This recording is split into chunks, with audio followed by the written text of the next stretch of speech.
Well, good morning, good afternoon, and good evening, wherever you are from across the globe. Welcome to the Regenerative Leadership Conversations. Today, I'm excited to introduce Suskya Goodall. She is going to talk to us about exploring perspectives and practices for leader well-being and growth. I'm reading most of this because it's just so rich. I don't want to miss anything. She's going to look at these perceptions and practices that hold the potential to promote well-being and growth for humans and leaders, thinking about the framework of BANI, brittle, anxious, nonlinear, and incomprehensible. Springboarding off of that, she's going to invite us into an exploration of, I don't know how you say this one, RCCI, Ricky, resilient, courageous, complex, and imaginable as a possible counterpoint for use in various leadership contexts. As an RCCI frame, we will be underpinned by appreciative inquiry, complexity thinking, living systems, and positive psychology.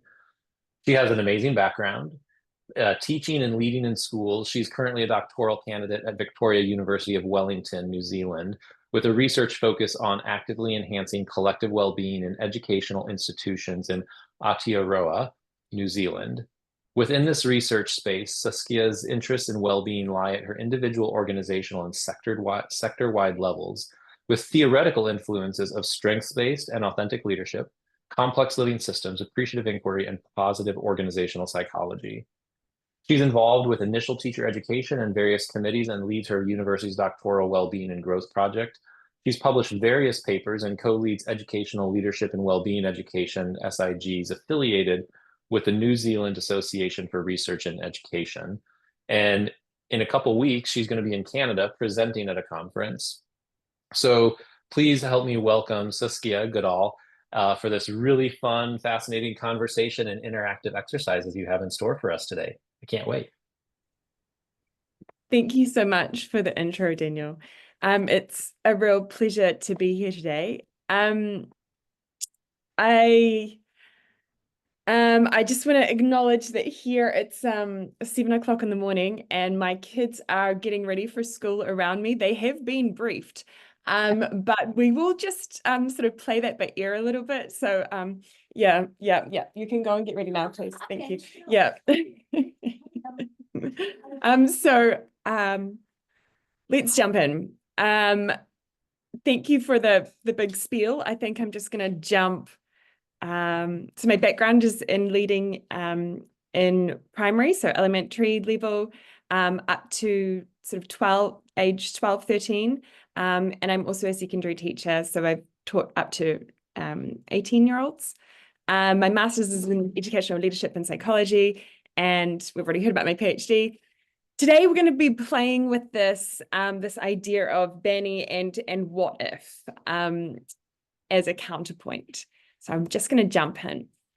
We're going to have a quick look at purpose today, and the underpinnings for this, the frameworks that we're going to have a bit of a play with, and then a bit of a process to explore these frames. I'm offering this as an opportunity for us as a space to learn and grow with one another. So first up, I'm seeing leadership in a really broad way. So I'm seeing leadership as when someone steps into a place of influence in their personal or professional lives. So that could be parenting. It could be having a chat with your neighbor. I'm seeing this as non-positional or hierarchical, but more as how we lead in our lives and in our workplaces. So to start us off, because I have an education background, I am going to unapologetically ask for your active participation. So that will look like we'll be doing chats and we'll do some breakout room stuff. And I would love to hear, just share and hear. And if you've got questions along the way, pop them in the chat and we'll discuss those at the end. But let's get started now. So I'm wondering if we can just jump into the chat, and I'd love to hear your ideas. Why does the well-being of leaders matter?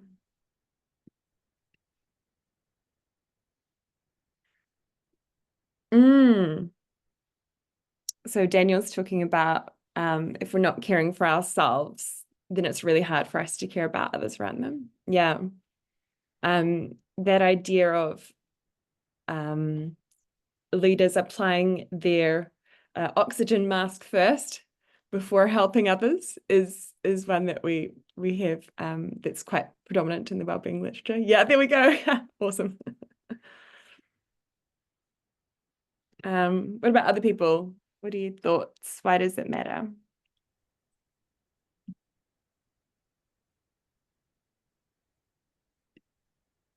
Cool. So Maureen talking about if we don't take good care of our well-being, it becomes harder to be resilient. Yeah, and it makes a massive difference in terms of our resources and demands. Yeah, great point, Maureen.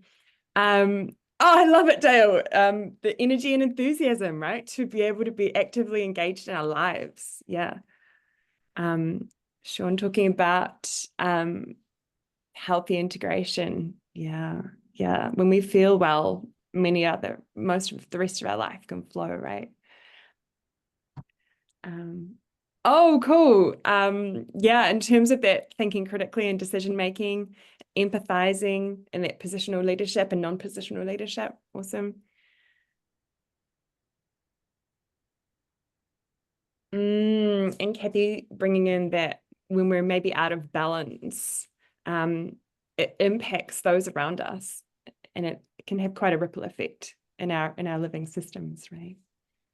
Yes. Oh, Flora, I love it. If you're feeling loved, you will lead with love. If you're feeling empowered, you'll lead with empowerment. Love it.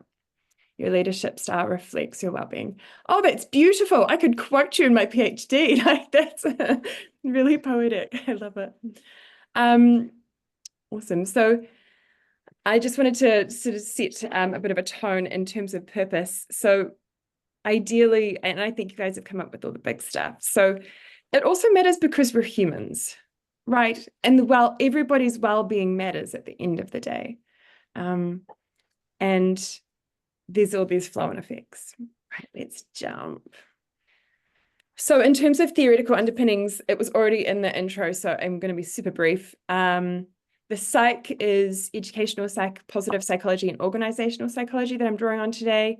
In terms of sociology, I'm drawing heavily on appreciative inquiry.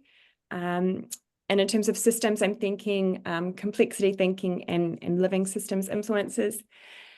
And in terms of indigeneity, really briefly here, this is not the right. It's just I need you to go. Off you go. Off you go. Thank you. Sorry, I've got my son asking me where to put the pot. He's emptying the dishwasher and he wants to know where to put it. Arohamai. I'm sorry. I apologize. Okay. We're a bicultural nation in Aotearoa, New Zealand. So that means we're striving to be bilingual. And indigeneity is really important for us. And I have Indigenous blood as well. So that also flows into this picture today.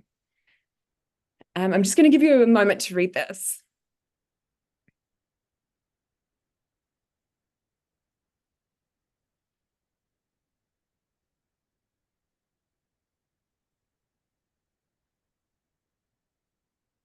So even though it was Stephen Covey that wrote this, he was discussing Viktor Frankl's work, which talks about that space and our choices. And in that lies potential for us to be able to make change in our lives and have that freedom and power. So the frameworks, okay, this is where it gets a little bit critiquey. And in social sciences, we try not to be overly critiquey. So I'm just going to dig in. So VUCA was created in 1987 in a military context. So when they're talking about volatility, uncertainty, complexity, ambiguity, it was created from the military at that time to explore and describe the conditions and situations. It has since been applied to lots of different workplace literature, including being used in sort of Harvard Review and stuff. The Bani framework is a 2020 creation by an American futurist, Jemai Cascayo. I'm not sure how to say his name. And it was created during the COVID pandemic. So I just think context is pretty relevant right here. Okay, I'm just going to put that out there. And he talked about the world as brittle, anxious, nonlinear, and incomprehensible. And I think at that time and place, I can identify with those components. But I think there's maybe I guess I'm putting out there, is this something that we need to be adapting and adhering to long term when our context has maybe changed?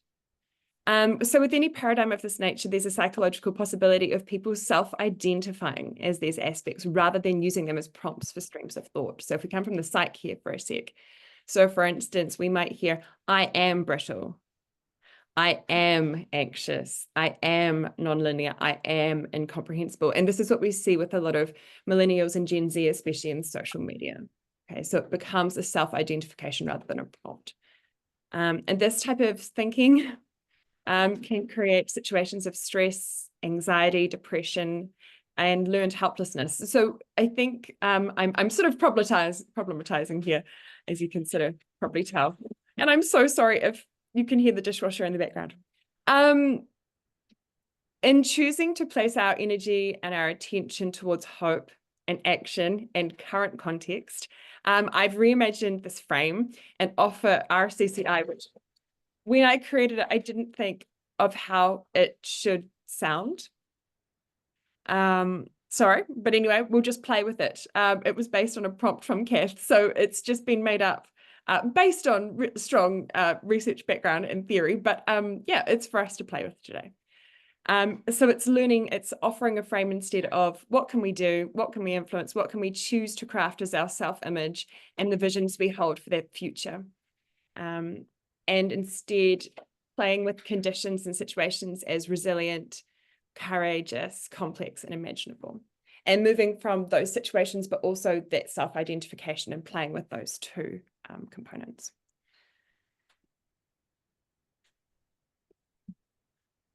Okay, we're gonna dig into playing with these 4 elements now.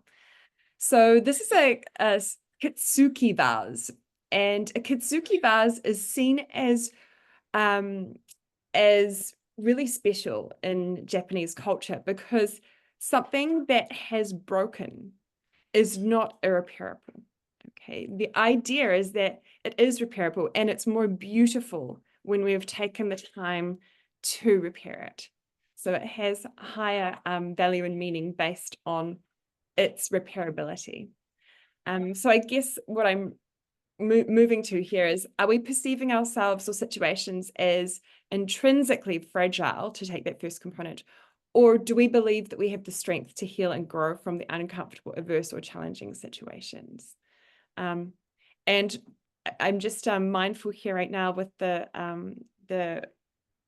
storms that and the flooding that you guys are experiencing. I apologize if any of this comes across as a little bit harsh or blunt at this time. I hope you're all okay. So what I'm talking about here instead is moving to a place of resilience. So thinking about situations as resilient, but also thinking about ourselves as resilient. And when we reframe in this way, it means that it increases our locus of control. It places ourselves in the driver's seat. We can influence what's happening around us. So Lucy Hone's research, she talks about resilient people choose where they place their attention.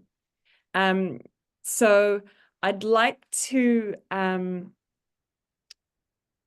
prompt you here and ask if you could just have a bit of a think about what's working well at the moment. It might be in your personal life, in your family, your work, it might be hobbies or interests. You might choose a leadership lens for this, or you might not. It's totally up to you. But I'd like to give you just a moment now, if you could have a bit of a think. what's working well at the moment. And you might choose to write it down or pop it in a Google Doc, or you can just hold it, whatever works for you. I'll just give you a minute now.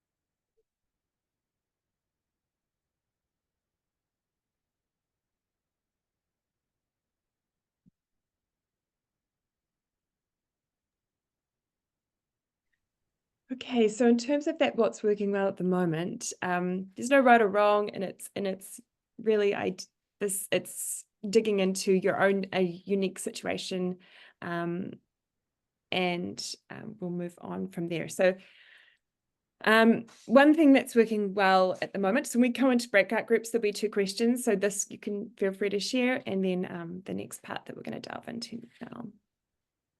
Okay, so the second component is moving from this idea of uncertainty, which I think still prevails. However, it's not overly helpful when we're being actively involved in this process. The Banny, who talked about anxiety, and so I'm offering the idea of courage here. Resilient people also accept that there's going to be tough stuff in their lives. And when we accept that tough stuff happens in our lives, we can move from a place of anxiety where we're going to a place of courage where we're going, I've got enough strength to be able to deal. I've got the resources, the deep resources within myself or within my support structures to be able to function from here. Having courage often involves having clarity around our values, practicing trust, and placing ourselves in positions of vulnerability. In terms of there's a whole lot of literature around at the moment in terms of courageous leaders. So I thought I'd just share this at this time too. So the 3 things that Deterrent says that courageous leaders do differently is that they have that openness and humility. They put principles first, and they focus on making environments safer for others. And at times that environment safer for others is seen as sentient and non-sentient beings kept. So we are actually thinking about these ecological systems that we're in perhaps as well in terms of that courageous leadership. And earlier when we talked about the purpose and why it's great for leaders to be well, or why the well-being of leaders matters. One of I can't remember who it was, I'm sorry, someone brought up the importance of decision making, coming from a well place to be able to make decisions, to be able to facilitate communities of practice, to do calculated risk taking, to have those uncomfortable conversations, to be perseverant, and to listen actively. So these are components that, in terms of that courage and leadership spaces, are really important. Choosing to be courageous in times of vulnerability activates our belief in our inner strength as well. It helps us to tap into, I have enough, I am enough, and I'm strong enough to be able to do this. And therefore we can explore possibilities.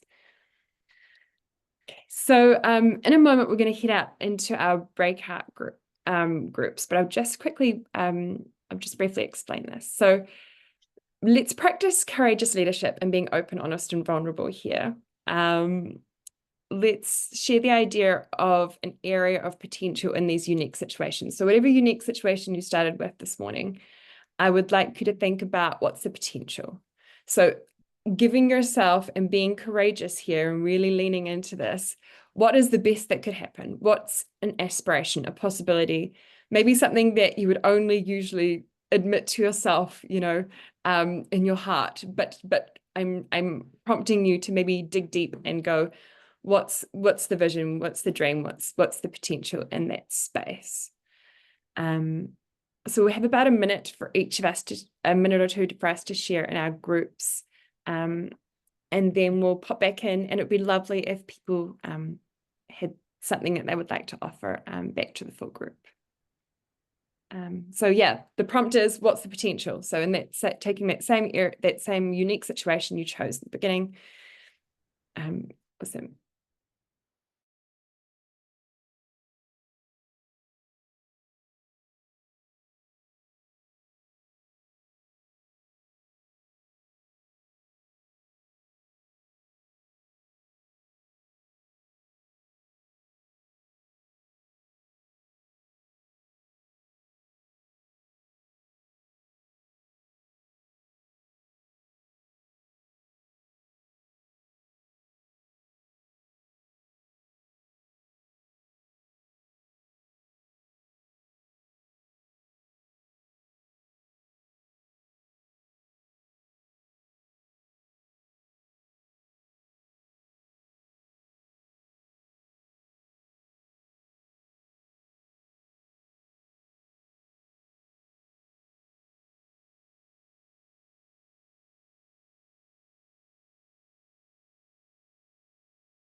Sorry, I went a little long there.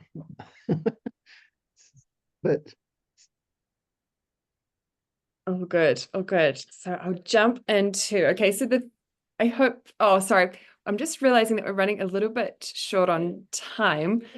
Is there anyone that would like to really briefly share back maybe a key idea from your breakout group?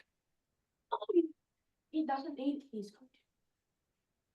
Just leave him. I think for me, it's just a reminder to be optimistic, to kind of stop the inertia of the day from being task-based to just anchoring in optimism.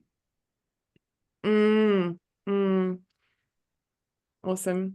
I loved your the amount of hope as well that you spoke about.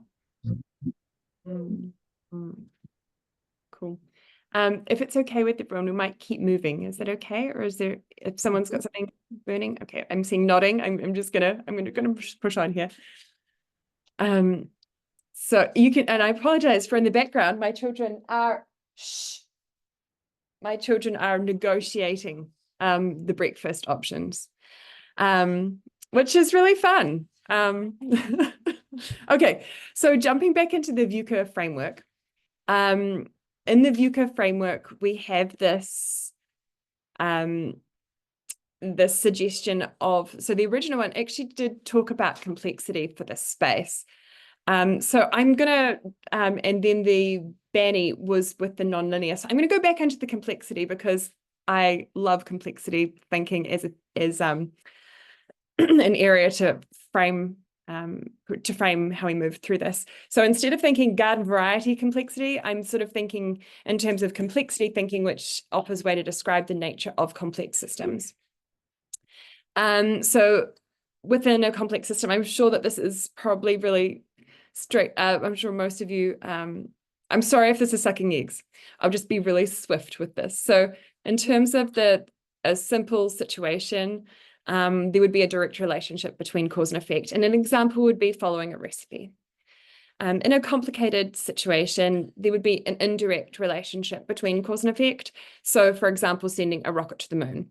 It's a long, complicated process, but if all of those steps are followed, it has been successful in the past. We just might not be able to see the end at the beginning, for example. And then we move into complex situations where cause and effect are unrelated. They're nonlinear, and we see this with our human systems. And I think a lovely example of this is raising a child.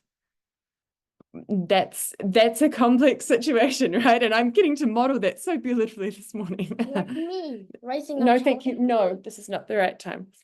Okay, so moving from, yeah, I have my youngest is neurodiverse and is just loving the potential for attention at this time. So sorry and thank you. So in terms of moving from that linear sort of cause and effect problem solution thinking and moving to that complexity thinking space, we're accepting the messy and dynamic nature of experience. We're seeking diverse perspectives, we're embracing emergence and holism, and we're seeking to observe the interdependent flow and movement of energy within these systems around us, okay? And I think while our lovely leadership manuals often frame situations as simple and complicated, and we get a straightforward, oh, this is the problem, this is the solution.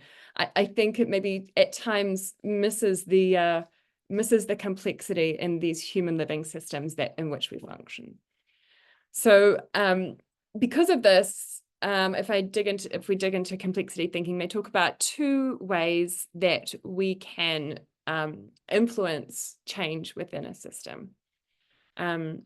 Or across the system. The first is to seek to nudge a system in a desired direction.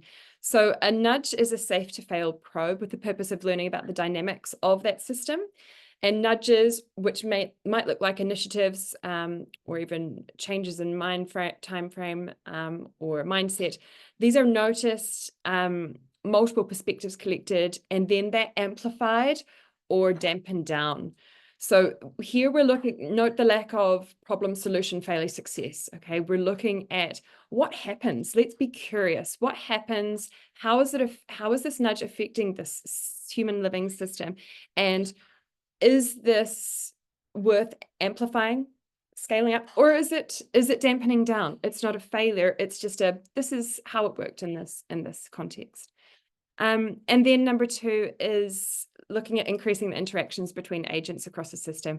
So the research talks about how the ideal in terms of influencing system-wide change is that the nudge also increases those interactions between humans and sentient beings across our system. Okay, so there's the fun complexity spiel. I would like to now ask you if you'd like to consider this unique situation that you started with and we've reflected on today a couple of times. You've thought about what's worked well, and you've thought about the potential and shared that with in your breakout room. And with this in mind, I'm asking you to consider what nudge might be a step towards that potential. So it might not be obviously, it's not the step to get there when with these sort of possibility, potential sort of spaces. This is just a nudge or a step towards that. So I'm just going to give you a minute to reflect, and you're welcome to write it down. But I'm just going to give you sort of just a moment to reflect on that and see what nudge might be a step towards that potential that you've identified this morning already.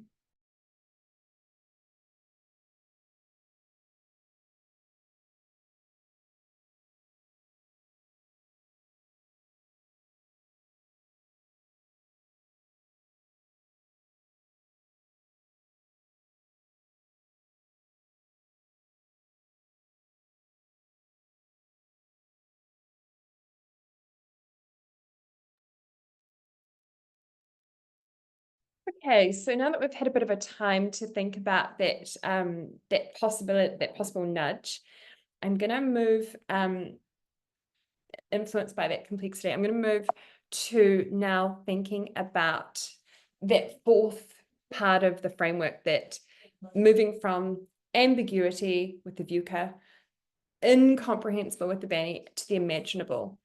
And I'm just going to talk about this in terms of, so this is sort of just getting into the psyche of it.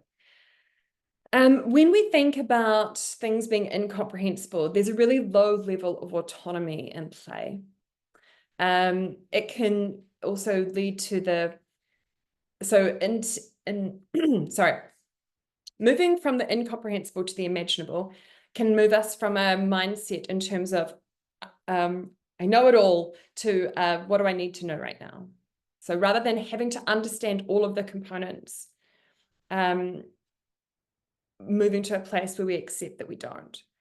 The imaginable also helps us to move from that space of unreliability and that lack of trustworthiness in the information we might be gaining, to that reliability. What can we rely on, and focusing our time and energy there.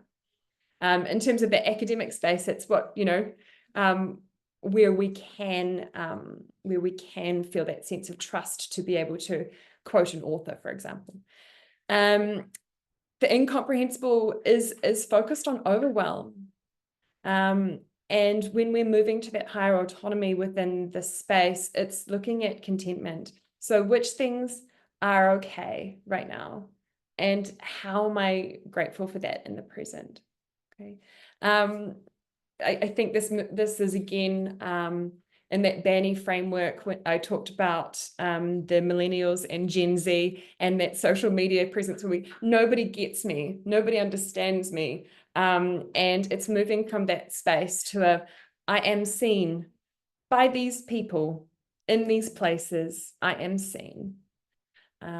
So the incomprehensible moving to that imaginable, and then the last part of it, which I hope you don't mind me saying, Christine really touched on the hope in our breakout group. And this is where with the imaginable, we're moving from a hopelessness to a hopeful. And ideally giving ourselves permission and space to imagine what if. Okay, so what I would love to do now is see these. So I've got a lovely quote of yours, Kath. Living systems only pay attention to what's meaningful in the here and now. So if we're focusing on what's meaningful in the here and now, I would love for this breakout time if we could go back to the same groups and share the nudge that we came up with just before, and the what can you imagine doing tomorrow. It might be doing later on today, it might be doing next week, but the idea is that there's some sort of actionable component. Now with this actionable component, I just want to talk about how it could be an internal action. This could be choosing a certain way of thinking about a certain situation. That's an action, and it is just as important as you know, taking a physical action in that direction. Okay, so I'm now we're going to head into our breakout groups. Thank you very much, Kath, and we're going to look at what can you imagine doing in that space. Sorry, Kath, I can't hear you. 5 minutes? Maybe even only 3, I think. Is that okay? And then we Okay, have to share at the end. all right. Cool. Looking forward to feeding back.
Hello.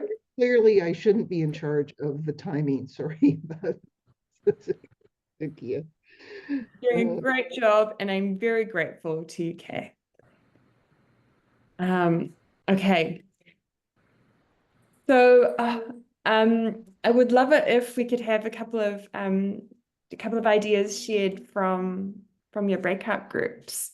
I wonder if anyone, so please feel free to have the courage to be vulnerable in this situation and share an idea. And it might be an idea that someone brought up rather than that you shared, or yeah.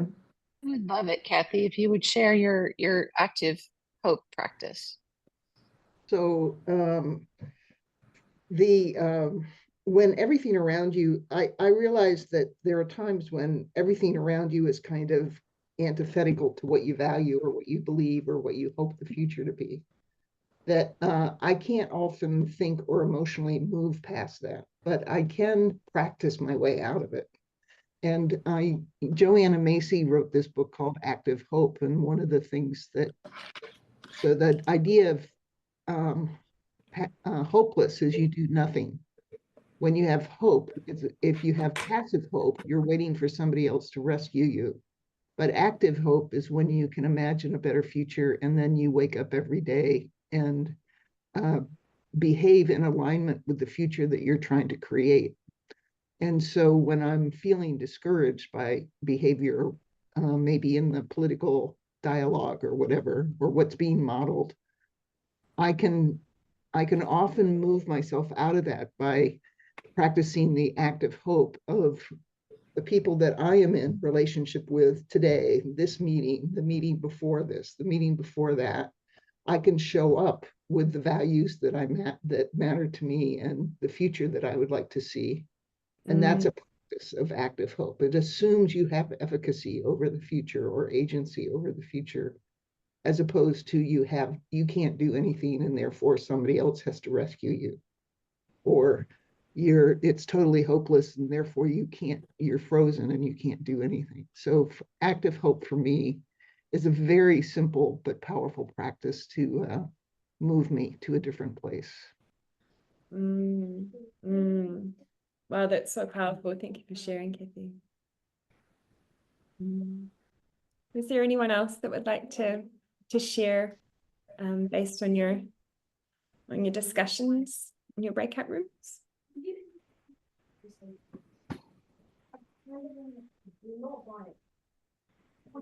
I'm practicing wait time.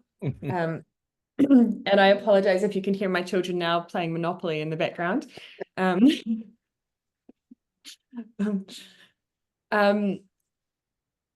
our session, it was really beautiful, and we spoke about these different ideas that we had, and my even though I followed sort of the train that I'd had from that first my own unique situation, my now situation is that I'm learning that I'm going to be only ever doing this from the downstairs study in the future. So that's one of my imagine doing tomorrow's from the session.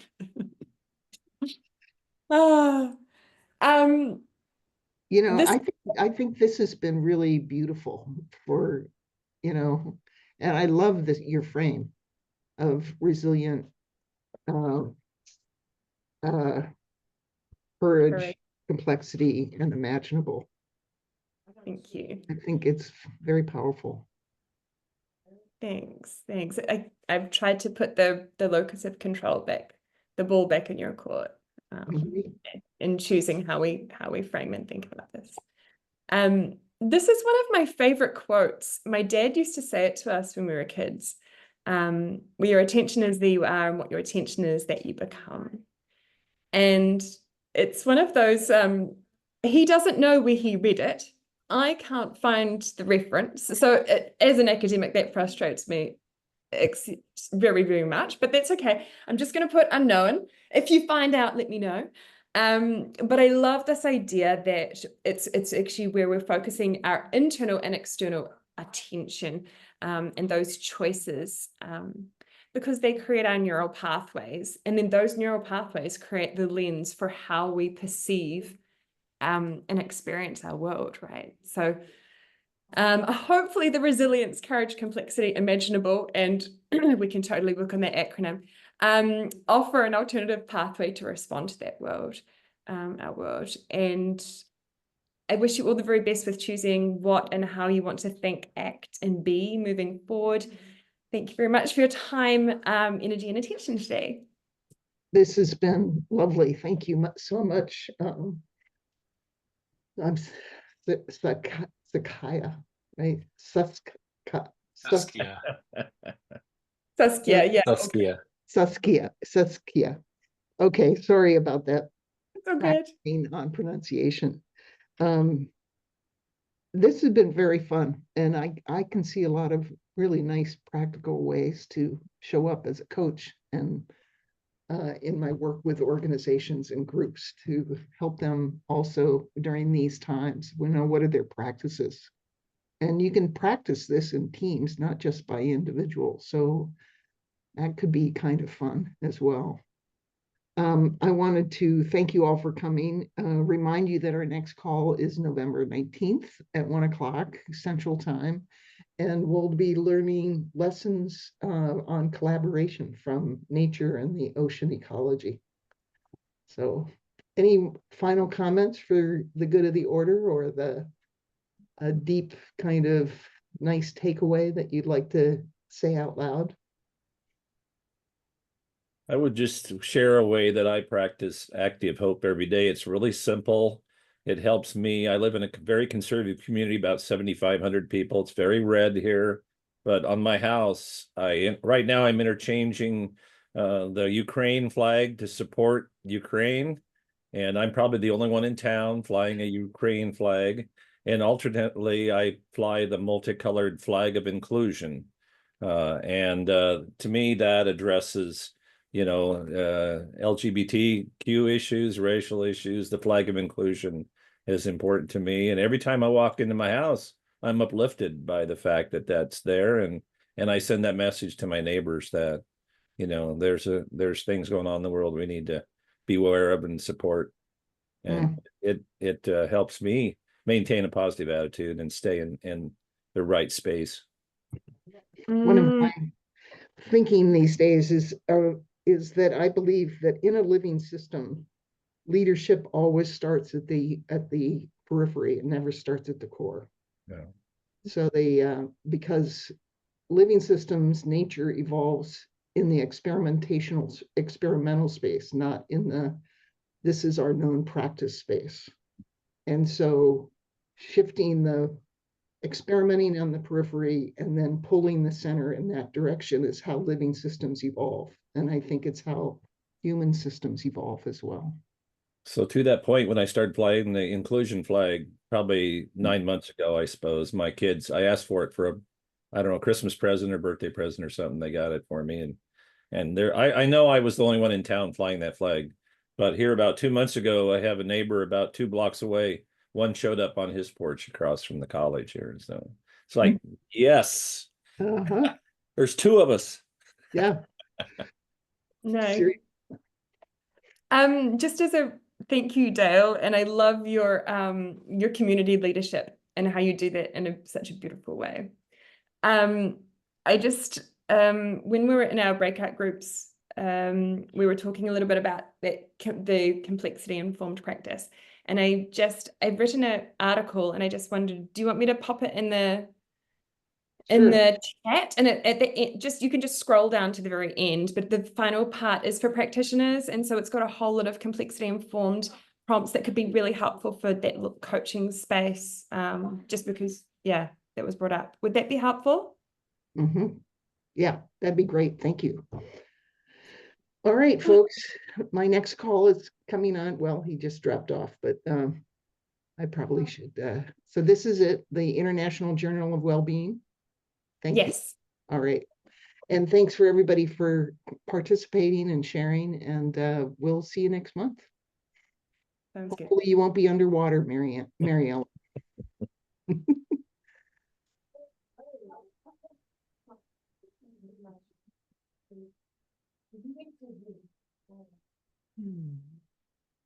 Thank you, Kath.